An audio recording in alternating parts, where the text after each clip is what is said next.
الشيطان الرجيم بسم الله الرحمن الرحيم نحمده ونصلي على رسوله الكريم أما بعد باب الصدق یعنی سچائی کا بیان قال الله تعالى يا أيها الذين آمنوا اتقوا الله وكونوا مع الصادقين سورة توبہ آیت نمبر 119 وقال تعالى والصديقين والصادقات سورہ احزاب آیت نمبر 35 قال الله تعالى فلو صدق الله كان خيرا لهم سورہ محمد آیت نمبر 21 اللہ تعالیٰ نے فرمایا اے ایمان والو اللہ سے ڈرو اور سچوں کے ساتھی بنو کس کے ساتھی بننا ہے سچوں کے ساتھی بنو جھوٹوں کے ساتھ دوستی نہیں کرنا چور کے ساتھ دوستی نہیں کرنا گندے قسم کے لوگوں کے ساتھ دوستی نہیں کرنا اور فرمایا سچ بولنے والے مرد اور سچ بولنے والی عورتیں مزید فرمایا اگر وہ اللہ سے سچ بولتے تو یہ ان کے حق میں بہتر ہوتا ابن مسعود رضی اللہ عنہ سے روایت ہے کہ نبی کریم صلی اللہ علیہ وسلم نے فرمایا یقیناً سچائی نیکی کی طرف رہنمائی کرتی ہے اور نیکی جنت کی طرف لے جاتی ہے سچائی نیکی کی طرف رہنمائی کرتی ہے اور نیکی کہاں لے جاتی ہے انسان کو جنت کی طرف لے جاتی ہے آدمی سچ بولتا رہتا ہے یہاں تک کہ اسے اللہ کے ہاں بہت سچا لکھ دیا جاتا ہے اللہ کے پاس سچا لکھ دینا کیا معمولی بات ہے تو اس لیے ہمیں چاہیے کہ ہم ہر وقت سچ بولیں جھوٹ نہیں بولنا چاہیے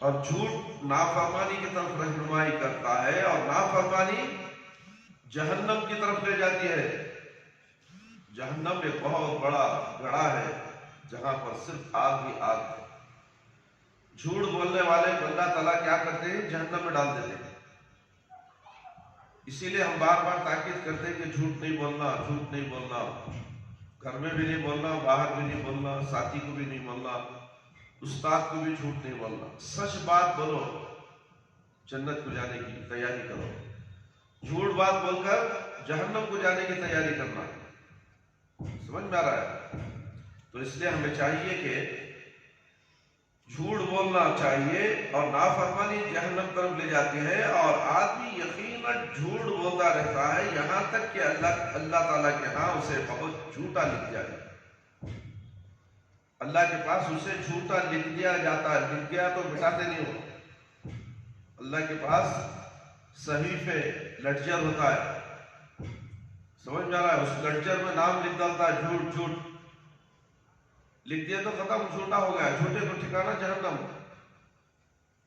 سے بخاری اور مسلم نے روایت کی ہے صدیق اور کذاب دونوں مبالغے کے صیغے ہیں مطلب یہ ہے کہ سچائی جس کی طبیعت ثانیہ بن جائے اور جھوٹ جس کی پختہ عادت بن جائے ہر بات میں جھوٹ بار بار جھوٹ سچیش نکلتا نہیں اس کے زبان سے گھر میں بھی جھوٹ باہر بھی جھوٹ دکان میں بھی جھوٹ بازار میں بھی جھوٹ اللہ کے گھروں میں بھی جھوٹ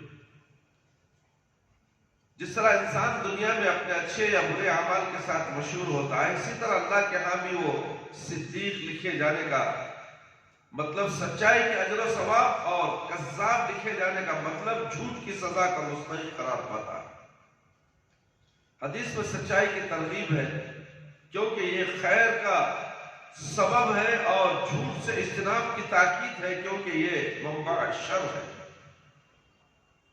ابو محمد حسن بن علی رضی اللہ عنہ ابن ابی طالب بیان کرتے ہیں کہ مجھے رسول اللہ صلی اللہ علیہ وسلم کے زبان مبارک سے سنے ہوئے یہ الفاظ یاد ہے، وہ چیز چھوڑ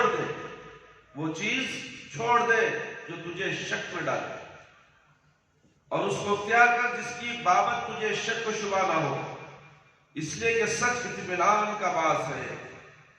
سچ بولنے کے بعد انسان کو سکون ہوتا ہے۔ جھوٹ بولنے والے کے اندر کے دل میں کینہ، کپٹ، بے قراری، بے چینی، جھوٹ بول دیتا ہے، بولنے کے بعد انہیں خود پریشان ہوتا ہے، اس کا دل گوارا نہیں کرتا، اس کا دل ملامت کرتا ہے اسے، کاش کہ میں سچی بول دیتا تو اچھا تھا۔ تو اس لیے سچائی، ہر وقت سچا بنو، سچ بولو، اور جھوٹ، شک اور بے چینی ہے، اس کو ترمذی نے روایت کیا، یہ کہا کہ حدیث حسن ہے اور صحیح ہے۔ اس سے معلوم ہوا کہ شبہات سے بچنا چاہیے، کسی چیز میں شبہ ہے اس سے بچ جاؤ تاکہ حرام کا ارتکاب نہ ہو۔ جیسا کہ دوسری حدیث میں ہے کہ جو شخص شبہات سے بچ گیا اس نے اپنے دین اور اپنی آبرو کو بچا لیا۔ سمجھ میں آ رہا ہے؟ کھانا کی نہیں، شراب ہے، پینا کی نہیں، نشہ ہے کیا، اس میں شک آ گیا، چھوڑ دینا۔ ابو سفیان بن صخر بن حرب وہ لمبی حدیث روایت کرتے ہیں جس میں بادشاہ روم ہرقل کا قصہ بیان کیا گیا۔ ہرقل نے ابو سفیان سے جب کہ وہ ابھی کافر تھے پوچھا، وہ پیغمبر یعنی نبی کریم صلی اللہ علیہ وسلم تمہیں کس بات کا حکم دیتا ہے؟ ابو سفیان کہتے ہیں میں نے کہا وہ کہتا ہے صرف ایک اللہ کی عبادت کرو، ایک اللہ کی عبادت کرو،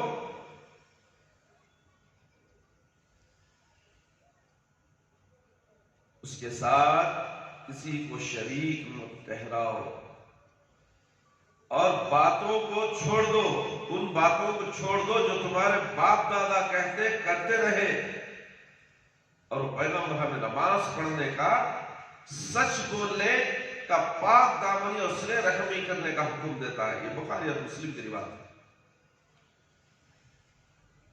اللہ کے نبی صلی اللہ علیہ وسلم کیا حکم دیتے ہیں؟ یہ ایک اللہ کی عبادت کرنا۔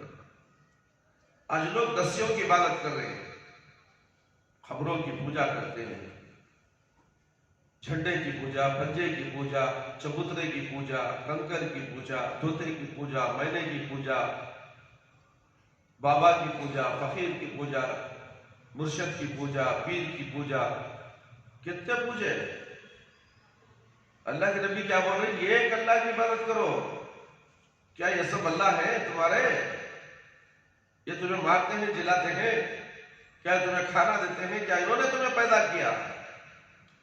پیدا کرنے والی ذات تو رب العالمین ہے۔ اللہ رب العالمین نے ہمیں پیدا کیا ہے، تو اللہ تعالیٰ کی ہی ہمیں عبادت کرنا چاہیے، کسی اور کی بات نہیں، چاہے ہمیں ٹکڑے ٹکڑے کر دیا جائے۔ اگر ہمارے ماں باپ کہیں چلو درگاہ کو جائیں گے، ہم نہیں آتے درگاہ کو، ہم مسجد کو جائیں گے، نماز پڑھتے ہیں۔ درگاہ بری جگہ ہے، وہاں غیر اللہ کی عبادت ہوتی ہے، وہاں مردہ سویا ہوا ہے قبر کے اندر، کیا وہ سن سکتا ہے؟ بولو، سن سکتا ہے وہ؟ تو پھر وہاں جانے کی کیا ضرورت ہے؟ نہیں جانا چاہیے، درگاہ کو نہیں جانا، فاتحہ نہیں دلانا، گیارہ نہیں کرنا۔ کیا بتایا جا رہا ہے کہ صرف ایک اللہ کی عبادت کرو، اس کے ساتھ کسی کو شریک مت ٹھہراؤ۔ اس میں ایک دشمن کی زبان سے نبی کریم صلی اللہ علیہ وسلم اور آپ کی تعلیمات کی سچائی کا اعتراف ہے، اس لیے کہ ابو سفیان رضی اللہ عنہ نے یہ اعتراف اس وقت کیا تھا جب وہ مسلمان نہیں تھے۔ یہ حدیث صحیح بخاری میں پوری تفصیل سے بیان ہوئی ہے۔ ابو ثابت، بعض کہتے ہیں ابو سعید، اور بعض کہتے ہیں ابو الولید سہل بن حنیف جو بدری صحابی ہے، سے روایت ہے کہ نبی کریم صلی اللہ علیہ وسلم نے فرمایا جو شخص سچے دل سے اللہ سے شہادت مانگے لیکن اسے کافروں سے لڑنے کا موقع نصیب نہ ہو تو اللہ تعالیٰ اسے شہداء کے مرتبوں تک پہنچا دے گا اگرچہ اسے اپنے بستر پر موت آئے۔ مسلم کی روایت ہے، اس میں خالص نیت کی فضیلت و اہمیت کا بیان ہے۔ اس حدیث کے اندر دل میں نیت کر لیتے، دل میں نیت کر لینے سے ہی اللہ تعالیٰ لوگوں کو شہداء کے مرتبوں پر فائز کر دیتا ہے۔ ہمارے دل میں نیت کیا ہے؟ صرف ایک اللہ کی عبادت کرنا ہے۔ انہیں کافروں سے جنگ نہیں لڑیا، رات کو سویا بستر میں مر گیا، شہید لکھ دیا جائے گا، اسے شہداء میں اس کا شمار کیا جائے گا۔ کتنا بڑا مرتبہ ہے، شہید کا درجہ جنت ہے، اس کا انعام، اس سے انعام ہی جنت ہے۔ تو ہمیں صرف ارادہ کرنے کی وجہ سے، ہمارے نیت کی وجہ سے کہ ہم صرف ایک اللہ کی عبادت کریں گے، اللہ کے ساتھ کسی کو شریک نہیں کریں گے، یہ ہماری نیت ہے، ہمارا ارادہ ہے۔ جب یہ ارادہ کر لیے، رات کو موت آ گئی یا دن میں موت آ گئی، الحمدللہ سیدھے جنت میں ہمیں چلے جائیں گے۔ شرک اتنا بڑا گناہ ہے، اللہ اکبر، کبھی اللہ معاف نہیں کرتا مشرک کو، شرک کرنے والے کو کبھی معاف نہیں کرے گا۔ شرک کرنا اللہ کے اوپر ایک بہت بڑا ظلم ہے۔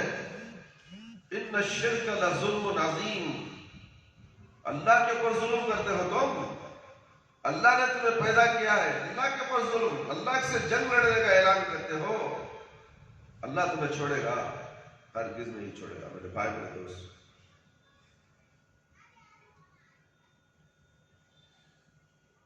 اور اسی نیت کی خرابی سے میدان جہاد میں مرنے والوں کو جہنم میں ڈال دے گا۔ ابو ہریرہ رضی اللہ عنہ سے روایت ہے کہ رسول اللہ صلی اللہ علیہ وسلم نے فرمایا، انبیاء میں سے ایک نبی نے جہاد کے لیے نکلنے کا ارادہ کیا تو اسے پیغمبر نے اپنی قوم سے کہا کہ میرے ساتھ وہ شخص نہ نکلے جس نے کسی عورت سے نیا نکاح کیا ہے اور اس سے ہم بستری کرنے کا ارادہ رکھا ہے، لیکن ابھی اس نے یہ کام نہیں کیا۔ نہ وہ شخص نکلے جس نے گھر بنایا ہو لیکن اس نے ابھی اس کی چھت نہیں ڈالی، اور نہ وہ شخص جس نے حاملہ بکریاں یا اونٹنیاں خریدی ہیں اور وہ ان کے بچے چننے کے انتظار میں ہو۔ بس اس پیغمبر نے اس کے بعد جہاد کے لیے اپنا سفر شروع کر دیا۔ بس اس جہاد والی بستی میں عصر کی نماز کے وقت یا عصر کے قریب پہنچا، اس نے سورج سے خطاب کرتے ہوئے کہا، تو بھی اللہ کی طرف سے مامور مقرر کرتا ہے اور میں بھی اللہ کی طرف سے مامور ہوں، اے اللہ اس سورج کو ہم پر روک لے، یعنی لڑائی اور اس کا نتیجہ برآمد ہونے تک اسے غروب نہ فرما۔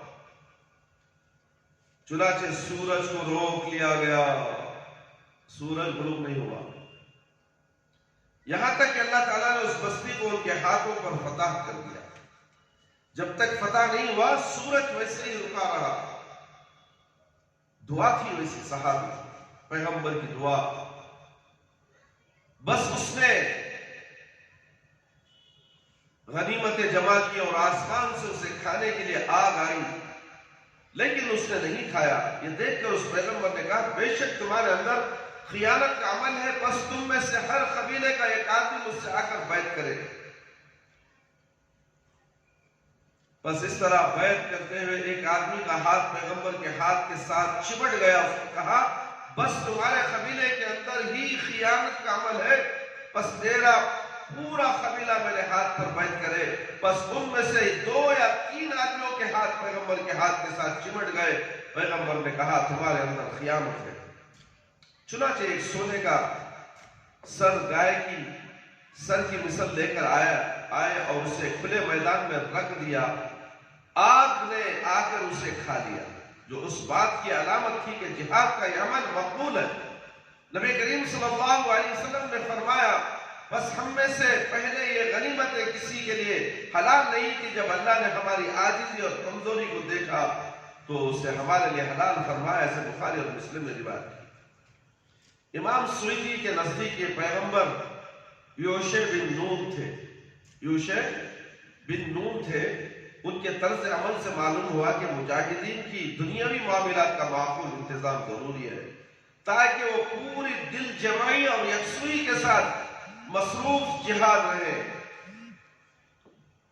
دوسرا، مال غنیمت کی حلت امت محمدیہ کی خصوصیت ہے، ورنہ اس سے قبل اسے آگ کھا جاتی تھی۔ اس میں پیغمبر کے معجزے کا بات ہے، اس کے لیے سورج کی رفتار کو روک دیا گیا تاکہ اس نے فتح حاصل کر لی۔ ابو خالد حکیم بن حزام رضی اللہ عنہ سے روایت ہے، رسول اللہ صلی اللہ علیہ وسلم نے فرمایا کہ دونوں سودا کرنے والوں کو اس وقت تک اختیار ہے جب تک وہ جدا نہ ہو، بس اگر وہ دونوں سچ بولے اور چیز کی حقیقت صحیح بیان کر دے، یعنی کوئی عجیب وغیرہ ہو، کوئی عیب وغیرہ ہو تو بتلا دے تو ان کے پاس اس سودے میں برکت ڈال دی جاتی، اور اگر وہ چھپائے اور جھوٹ بولے تو اس کے سودے سے برکت مٹا دی جاتی ہے۔ بخاری اور مسلم کی روایت ہے میرے بھائی کے دوست۔ جھوٹ بولنے سے برکت چلی جاتی ہے۔ کوئی بزنس کر رہا ہے، کوئی کاروبار کر رہا ہے، خرید و فروخت کر رہا ہے، بیچنے والا اس کے اندر جو خرابی ہے وہ خرابی دکھا کر بیچ دے۔ سودا ہونے دونوں ایک دوسرے سے جدا ہونے سے پہلے اس کی خرابی کیا ہے اسے بتا دے۔ اگر بتا دیے، انہیں مان لیا تو اللہ اس کے اندر برکت دے دیتے ہیں، نہیں تو یہ جو فروخت کرنے والا اس کی برکت اللہ چھین لیتا۔ وہ جائے گا گھر میں، دیکھے گا خراب ہے، لے کے آئے گا، مجھے کیا معلوم بولے گا، تو پھر دھوکہ ہو گیا، جھوٹ ہو گیا۔ اس لیے ہر حالت میں جھوٹ سے بچنا ہے، برائی سے بچنا ہے، لوگوں کا مال ناحق کھانے سے بچنا ہے۔ آگے بات سمجھ میں؟ اور عبادت کس کی کرنا ہے؟ ایک اللہ کی عبادت کرنا ہے، کسی بابا کی، کسی پیر کی، کسی مرشد کی نہیں، کسی ملا مولوی کی بھی نہیں۔ عبادت صرف اللہ رب العالمین کی، اس لیے کہ اس نے ہمیں پیدا کیا ہے، اور اس کے بعد ہمیں موت آئے گی تو ہم اسی کے پاس جانا ہے، اللہ کے پاس ہی کرنا ہے، اور اللہ ہی ہمیں سوال و جواب کریں گے، اللہ ہی سزا دیں گے اور جزا بھی دیں گے۔ جو سزا کا مستحق ہوگا وہ جہنم میں جائے گا، جو جزا کا مستحق ہے وہ کہاں جائے گا؟ جنت میں جائے گا۔ یہ دماغ میں رکھو اچھی طرح۔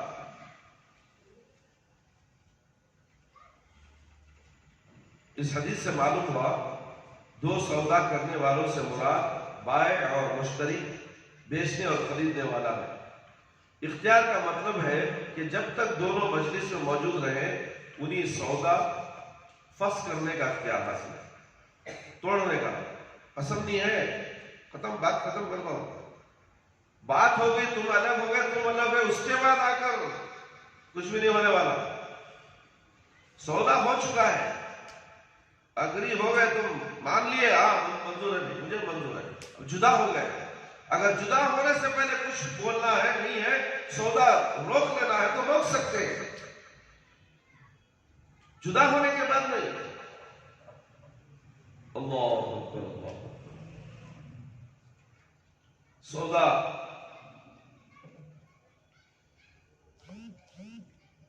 جب تک دونوں مجلس میں موجود رہے انہیں سودا فسخ کرنے کا اختیار حاصل ہے۔ لوگ بالعموم بات چیت کے اختتام کے بعد سودا فسخ کرنے کو جائز نہیں سمجھتے، وہ فریقین مجلس میں موجود رہے، جیسا کہ احناف کا بھی مسلک ہے، لیکن یہ صحیح نہیں ہے۔ حدیث سے ایسا سمجھنے والوں کی تردید ہوتی ہے۔ سودے میں سچائی برکت کا اور جھوٹ اور اخفاء عیب کا چھپانا بے برکتی کا باعث ہے۔ اس لیے اللہ تعالیٰ سے دعا کرتے ہیں کہ اللہ تعالیٰ ہمیں سچ بولنے کی توفیق عطا فرمائے، سچا سودا کرے، عیب دکھا کر سودا کرے، اور سودا کرتے وقت دونوں ایک ساتھ جمع ہو کر اقرار کرنے کے بعد اسی وقت دونوں کو سودے کے تعلق سے فسخ کرنے کا حق ہے، اس کے بعد حق نہیں۔ تو میرے بھائی، میرے دوست اور خواتین اسلام، اللہ سے ڈریے، سچ بولیے، نمازوں کی پابندی کیجیے، حق بولیے۔ اللہ تعالیٰ حق بولنے کا حکم دیتا ہے، جھوٹ بولتے بولتے بولتے اللہ تعالیٰ برکتوں کو چھین لیتا ہے۔ تمہاری عمریں گھٹ جاتی ہیں، روزی گھٹ جاتی ہے، عمر گھٹ جاتی ہے، دنیا میں ترقی کبھی بھی نہیں کرو گے۔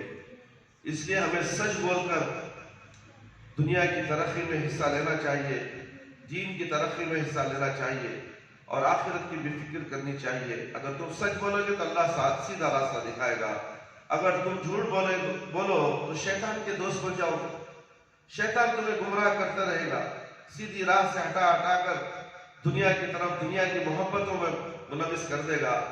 اس لیے آج ہم چھوٹے ہیں، کل بڑے ہونے والے ہیں، بچپن سے ہی ہم سچ بولنا سیکھیں، استاد کے سامنے ہو یا ماں باپ کے سامنے ہو، باہر کہیں بھی ہو، سچائی اختیار کرو۔